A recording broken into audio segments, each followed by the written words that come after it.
Welcome, everyone, and thank you for joining the Infinity Ward live stream today. Hope you guys enjoyed that trailer. My name is Ashton. I'm the community manager here at the studio, and today I'm joined by two very special guests. Gentlemen, introduce yourselves. Hi, I'm Lee Ross, Associate Project Director for Zombies. And I'm Jake Geiger. I'm the Art Director on Zombies. So we just saw a pretty badass trailer. Yes, indeed. Excited to finally be able to show it to everyone. I know the chat's going absolutely crazy right now. So what are your guys' role in regards to Zombies? What do you do here? I'll let Jake start first. Tell us about yourself. Basically, I get to head up the awesome Zombies art team that we have here. So, I mean, it's a great team of guys, and I'm privileged to be able to be the one that steers them in the right direction. Yeah. And of course, he does all the cool stuff too, like come up with these awesome posters that we make, like the Zombies in Spaceland poster and the Rave and the Redwoods poster, which I've been teasing, and I promised to put it on my Twitter at some point. What my role here is at the studio, I'm kind of in charge of the whole story of what we're kind of building and all these characters, and I also have my finger in every other little pot, including Jake sometimes, and the animation teams, and I'm always looking for us to bring the best experience forward that we possibly can. So along with Brian Bright, we sort of oversee this whole big process, and we're just having a rocking good time doing it. I know these guys sit across from me, and I just hear them going on and on about all this cool stuff. So this is in our first DLC of the season. Rave and the Redwoods is part of DLC Sabotage. It comes out first on PlayStation 4 on January 31st next week. So when we talk about Rave and the Redwoods, how is Zombies in Spaceland tying into that? How does this flow work? Well, what's really sweet about it is we get to take those 4 awesome characters that we got to meet in Spaceland, and we get to jump them into this next film. Right. They get to continue their story, and we also get to learn more about this really evil director, Willard Wyler. And really this episode, we want to really tell that backstory to Willard Wyler. We want to tell everybody just how nasty and how bad he is and all the terrible things that he's done. And hopefully people will turn around and go, wow, that guy's really messed up. I hope they say that. I hope they say he's really messed up. So let's jump a little bit more into Rave. You've been tweeting some stuff out. There's just been little snippets here and there. So let's talk about the location. So I think we have a map showing and a logo showing this new location. So tell me a little bit about Bear Lake. Where did this inspiration come from? For that, we really, when we started off with this, we had, on the first map we had Spaceland, and then for the next one we wanted to kind of explore a different horror genre, and one of the ones that kept coming up in conversations was the sort of the classic like 90s slasher flicks. And so when we started talking about that more, the general thing that everyone always gravitated towards was, it's always the slasher and the teenagers and the summer camp and that kind of stuff. And so that's how we really like grabbed onto that, and everyone seemed super into it.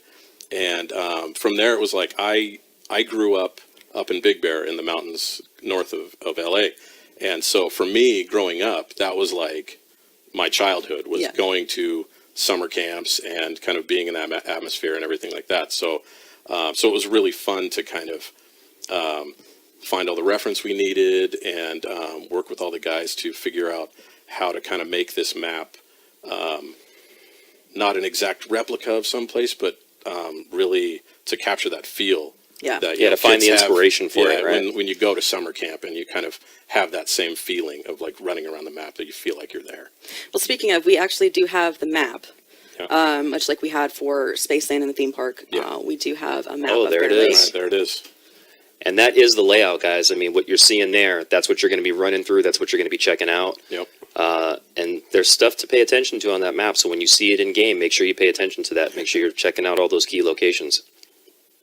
Very, very cool. I know a lot of people are going to want those map folds out like we had for Spaceland. Right. There's those posters, which is awesome. So now we have these characters now in this new setting. We're in the 1990s. So how does this change the way they act and the way they talk and all of that good stuff? Yeah, that's a great question. This was all about us capturing that era and us bringing these characters into archetypes that we felt really established what that time period was. Obviously we're taking players into this rave, but there's a whole bunch of other character archetypes during that time period. So as you guys got to see, we're rocking Sally as a gangster now. That's a big change from her coming as a Valley girl, where she was, the soft and sweet girl. But Sally's a badass now. She's going to come in and she's going to be tough. She's got the sort of claw nails. She's got the finger tattoos going on. She's got her bandana going on. So she's really stepping it up quite a bit. And then of course our nerd Poindexter, he's our raver now. We wanted to have someone that was true to what we were, bringing to the table for Rave in the Redwoods. So he's going from being this sort of super knowledgeable character to almost someone they have to really pay attention to, because this guy might get himself into trouble if they don't keep an eye on him. He's really into perk candy and stuff like that. So they're keeping an extra special eye on him. And then of course Jay's character, the rapper, grunge was a big thing in the 1990s, one of my favorite bands of all time, Nirvana, man. I mean, we were really trying to capture that feel. So he's got the flannel going on, but he's got another flannel going on. He's got the ripped jeans going on, the classic Converse style shoes. And his character really, he's going for like a really kind of a party dude, man. So he's stepping away from his sort of his rap persona and stepping into that. And last but not least, AJ, we're bringing him into a completely new role. From being the jock. The jock, he was sort of this sort of hotshot, cool guy that thought he was, better than the rest of the team.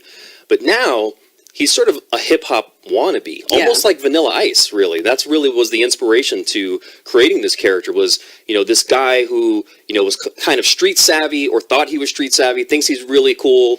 He loves his threads. He loves his gold chain even more. And he thinks he's a rapper, even though he's not a really good one. And you guys will get to hear some great VO from him. I put out on Twitter the other day to a couple of people that were asking me questions, but I make reference in his VO to rap groups like Wu-Tang Clan. Yeah. So people pay attention to what these guys are saying, because we're trying to grab as much reference and material from the 1990s period. So when you're exploring this world, it feels authentic to that experience. That's very cool, and I like that the characters are changing into that, right? So it's like you're almost relearning them, and they're relearning themselves as they go through this process. So that's one of the cooler things to me, especially since I kind of grew up at the end of the 80s and then into the 90s. So it's kind of cool. So I think one thing that everyone's really excited to talk to, besides some of the stuff we have coming up, is the weapons. What are the new weapons and traps that we can look forward to seeing? Oh, we've got some good stuff. So one of the things that we really wanted to push in this map is sort of that feeling that you get when you see slasher films from the 90s. Everyone's not walking around with an NV4. Everyone's not walking around with, shotguns and all that kind of stuff. But what they are doing is they're grabbing melee weapons. They're grabbing anything that they can find to protect themselves. And so as you got a chance to see in the trailer, our cast of characters are getting a machete, they're getting a golf club, they're getting a spiked bat, they're also getting a double-sided axe, which is super awesome. So we really wanted to push that melee aspect of combat, and players will get to actually experience that very early on in Rave in the Redwoods. One of the things I really want folks to know today is that you're going to spawn in with nothing in your hands. There is no pistol. There is no knife. There's nothing. So you're immediately going to have to find something right away and protect yourself. Fists aren't going to get you very far. Oh man, I think we actually have two of the weapons to show. There's one of them. Ooh, that weapon looks really cool. I will say it's going to take some serious work, guys, to get that pretty thing in your hands. So keep your eyes peeled for all the little secrets and Easter eggs that we've buried, because man, we've buried them hard. But you can definitely find these things, and they do some amazing things to the zombies. Ooh, awesome! I love the paint job on them. I think that's awesome. So this is called Rave in the Redwoods. So let's talk about the Rave Mode. So what is it? Why is it? What made you guys want to make this, instead of just leaving it as like this dark, ominous cabin in the woods? What was the decision to have Rave? Well, I think Rave Vision is what we're calling it, is sort of, it's the stark contrast to the experience in Rave in the Redwoods. You're walking around this really dark, gloomy, abandoned campsite, and then you jump into Rave Mode, and all of a sudden everything is hysterically colored and bright and just super neon. And it's really an exciting experience to go from this darkness into this bright world. But unfortunately, when you go into Rave Mode, we make it a little more intense and a little bit more scary.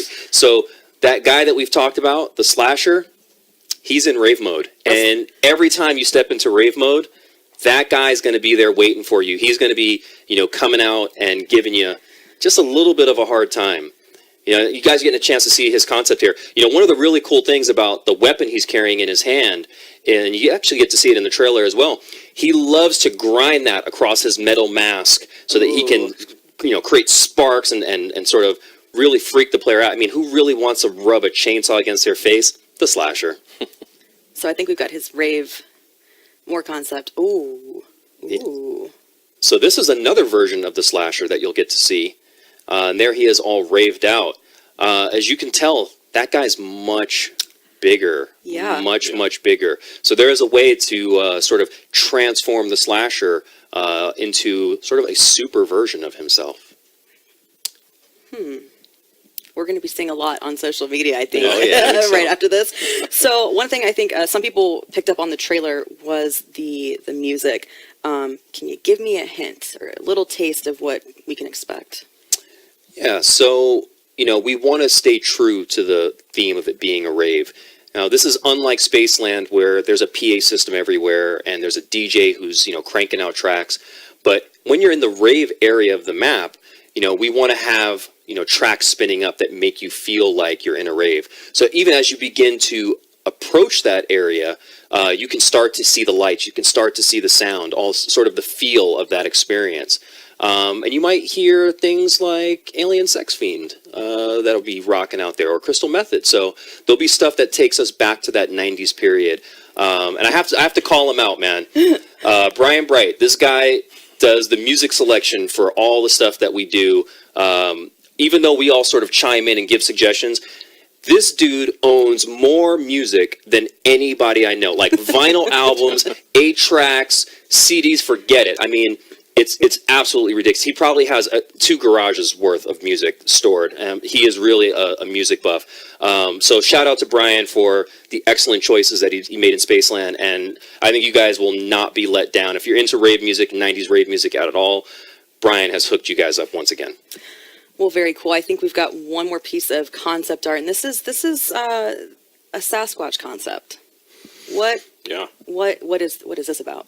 Oh, this is about us really trying to play off that woods theme. One of the things that's elusive that everyone wants to see in the woods is Bigfoot. Everybody wants to see a Sasquatch. They're looking for the footprints. Everybody's tracking them down. Well, we had these really awesome rounds in Spaceland where these exploding clowns came out and probably gave a bunch of people nightmares, including myself. These guys are going to replace our clown rounds, and when they come out, they're going to ferociously come out and try to rip your face off. Oh, now, fun. they're far more aggressive than the clowns, and you know what? They're not going to blow up and go away. These guys are going to chase you until you take them down or they eat you alive. Oh, fun. These guys were super fun to design. Yeah. And especially having, like, the Rave Mode versions of these guys in there. It was awesome to be able to kind of come up with the idea and then really kind of push that and then make them kind of even more like sort of tribal and creepy in Rave Mode. Yeah. And if you guys notice that they have a rave version of themselves, that means that just because you've gone into Rave Mode, you're not safe. These guys are coming along for the ride. So you got to take them down. Rave Mode won't save you. And if you go into Rave Mode with those guys, homie Slasher's going to be waiting for you. Oh, geez. Now you're making me nervous now. And I think, we've for Zombies in Spaceland, we had these awesome posters. We have all kinds of cool T-shirts and designs, and we have a poster to show Finally. for Rave There in it the is. Redwoods. There it is. That's the one we've been teasing all this time. The whole idea was really to not give away the character archetypes too soon. We didn't want to give away the fact that we got this awesome celebrity in Kevin Smith that's joining the cast. But there it is. We wanted to let people get a chance to see this thing in all its glory. And who knows? Maybe we'll find a few into people's hands. We'll never know. Possibly. We might do that. Very, very cool. Well, thank you guys so much for joining me today. As you guys know, watching at home, watching online, we have the DLC next week, the 31st, first on PlayStation 4. So make sure if you haven't grabbed that season pass yet, you do that. And I think we should go upstairs and play a little bit. But I think before we go, we've got something kind of cool. Yeah, we love you guys. So we got a little something extra for you guys that will help tell a little bit more of the story and hopefully get you guys a little bit more pumped because Rave in the Redwoods coming soon. Bye, guys.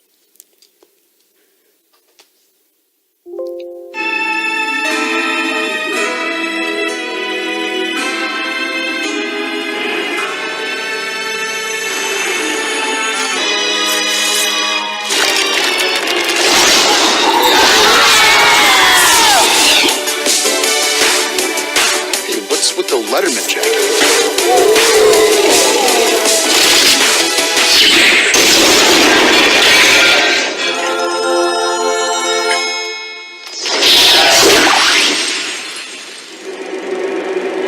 Damn it! No matter.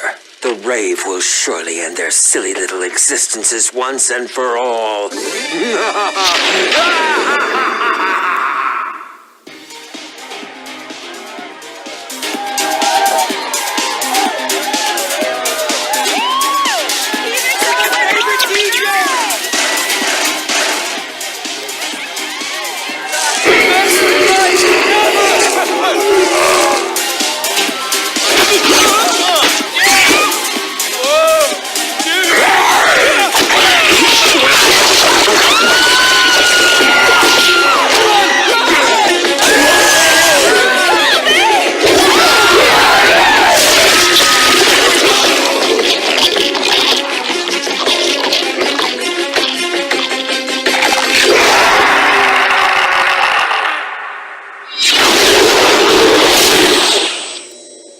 No!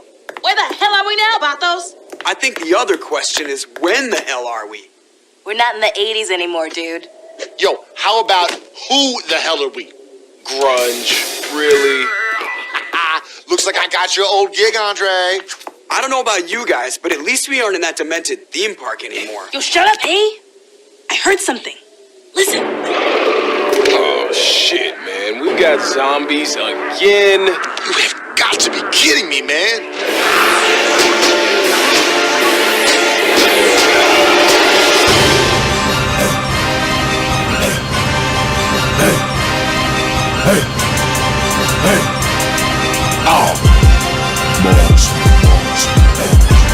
Take a deep breath into battle, we step.